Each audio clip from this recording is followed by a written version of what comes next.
I wanted to give you an update on some of my previously posted videos. You can find previously posted videos on all of the trees I'm about to show you by searching my channel, Zone 10A Backyard Orchard. This first one is my Australian finger lime. I posted several videos on this particular tree. The first post was back in December of 2019. I'll list the names of the videos so you can search my channel if you wish to view its growth from the time I purchased it back in April of 2019 to present time. I had previously posted a video when it first bloomed back in November of 2019. It failed to produce any fruit off its first bloom. I had a YouTube viewer add a comment that these trees typically don't set fruit on its first set of blooms. They usually don't produce until the second one comes in, the main bloom. And that's exactly what happened. And by the way, thank you to that viewer for adding that comment. This tree put out its second bloom about 3 months after the first bloom had come out. The fruit you see setting here off this tree now are the ones off that second bloom. They're still growing. There's a good amount scattered around the tree, and it's still putting out some flower buds. Quite pleased with its growth and development, especially considering that it's growing in a 10-gallon grow bag. Eventually I plan to put this tree in the ground. I'm not exactly sure where it's going to go. I might plant it up in this area, or I may decide to plant it down in the area, this other area here.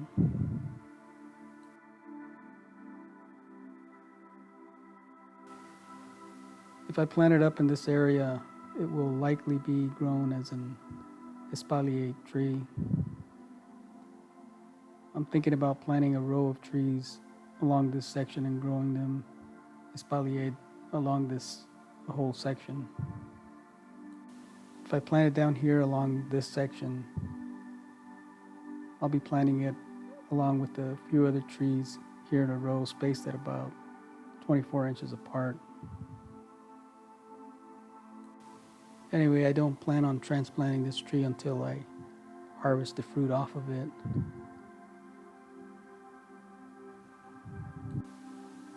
Still has a very few flowers. It's towards the end of its flowering cycle, but there's still some fruit that's just barely starting to develop, so it may be a while before I get to that video.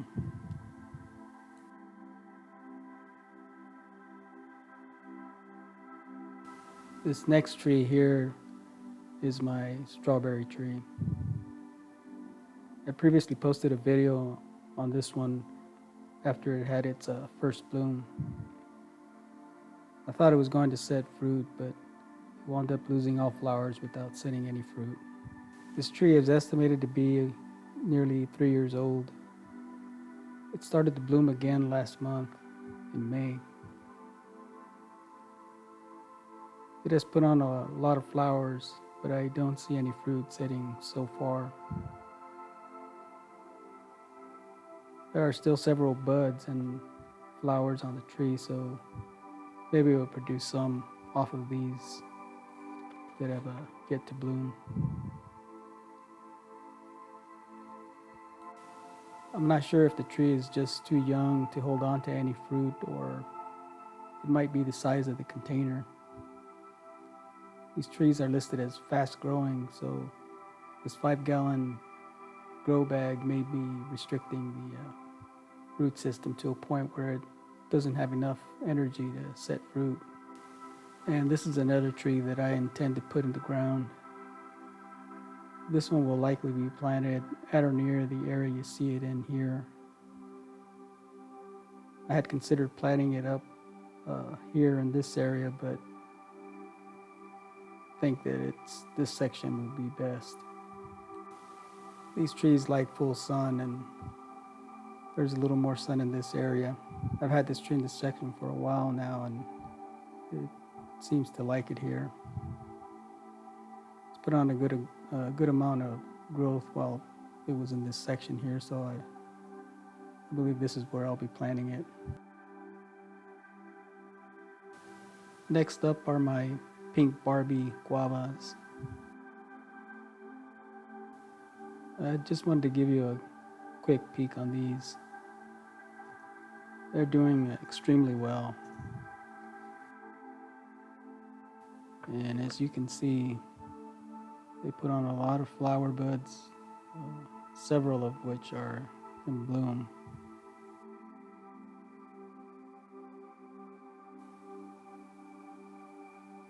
These trees have only been in the ground for about 5 months. You can search my channel for a video showing how these trees were planted. They're doing really well, and I just wanted to give you a quick update on these.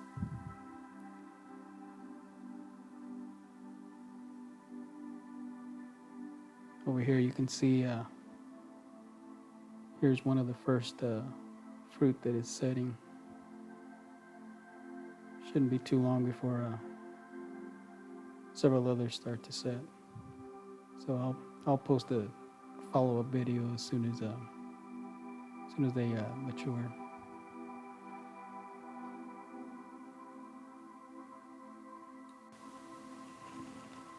The next are my stone fruit trees. Nearly all these trees were planted in this section back when they were dormant about 6 months ago. You can find videos on my channel showing how they were planted.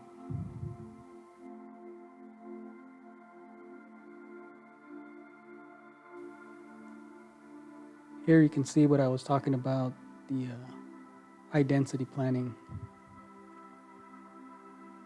All of the trees in this area were planted utilizing the high density 3-in-1 hole technique. These trees are spaced at about 16 to 17 inches apart. As you can see, they're all doing well. They put on a good amount of growth. The leaves are lush green and healthy looking. And a few of these managed to produce some fruit. This first section here are my peaches.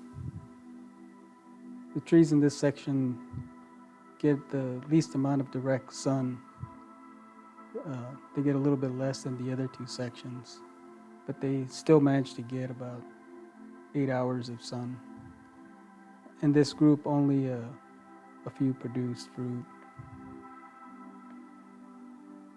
This one here, the 4-on-1 peach tree,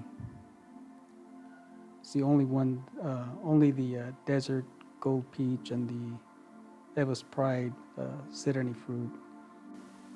The other two grafts didn't set any fruit, but they did put on good growth.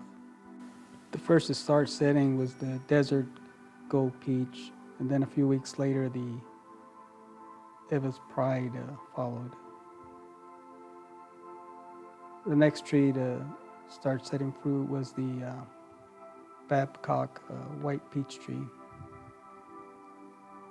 Sometime around mid-April, I started to thin off some of the fruit. It had started to set. The tree had put on a large crop, and I wanted to strip some off so that it could focus more of its energy on root development. I still left several on there, but nothing compared to what had started to set. Some of the ones you see on here are pretty close to being ripe. So I should be able to start picking some of these within the next few days or so. This other peach tree, the Santa Barbara peach, had several peaches that started to develop, but they fell off when they were about the size of a pea. Last season, when this tree was in a large 24 by 24 wooden container, it produced about 20 to 25 peaches. I'm pretty sure this tree was affected by transplant shock. It's healthy looking, but it just may not be well enough established and strong enough to set any fruit, which is probably a good thing. Like all of these other recently planted stone fruit trees, I would have not let them set a large crop anyways. This next group of trees are my nectarines. They are all doing well, with the exception of this tree here. Last year this tree was severely damaged with a peach leaf curl. When it was dormant this last winter, I sprayed it a couple of times with some liquid copper. And as you can see, that took care of the problem.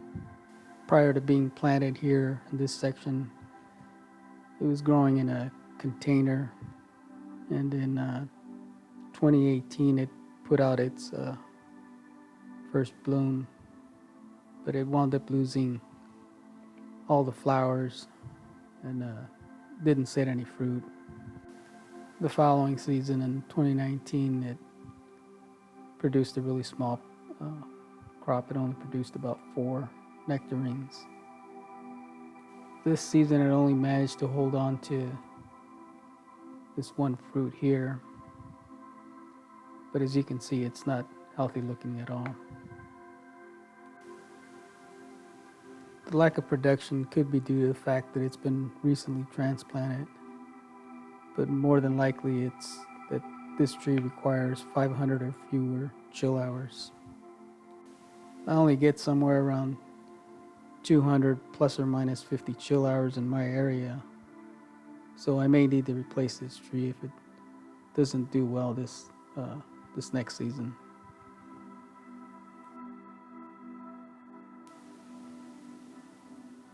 This one here, the Snow Queen Nectarine, did not set any fruit. It did put out a few flowers, but it lost them all without setting fruit. I've only had this tree for about a year. I'm sure its lack of fruit production is due to the fact that it was recently transplanted. So hopefully next season I'll be able to get a good crop off of this one.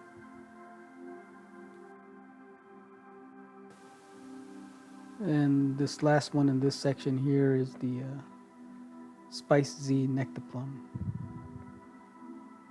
It is supposed to be a cross between a nectarine and a plum. It managed to produce a good amount of flowers. It started to set several fruit, but I thinned it down to only 4. I already harvested a couple of them. They were both good size. Both had a good flavor, very juicy, and the texture was similar to that of a nectarine. These here I netted just to protect them from the birds, but as you can see, they're pretty good size.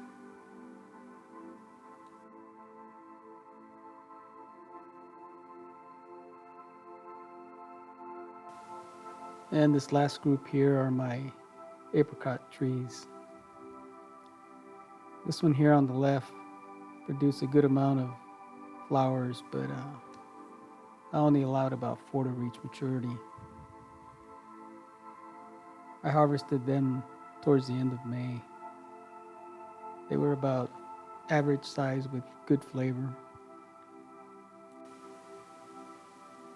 As far as the taste goes, in comparison to the Blenheim apricot here, which also has put on a small crop, I'd have to say that the Blenheim is better tasting.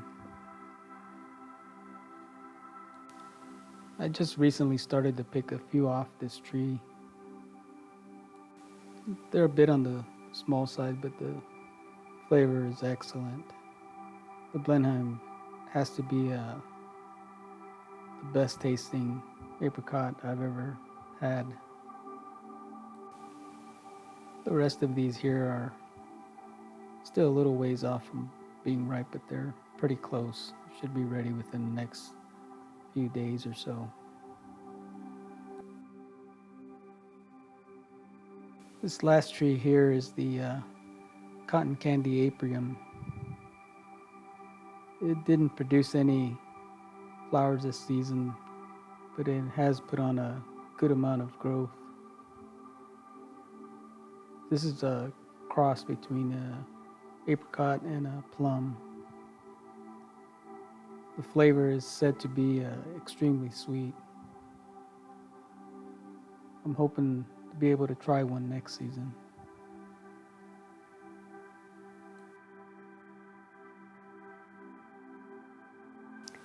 Well, that'll be it for now.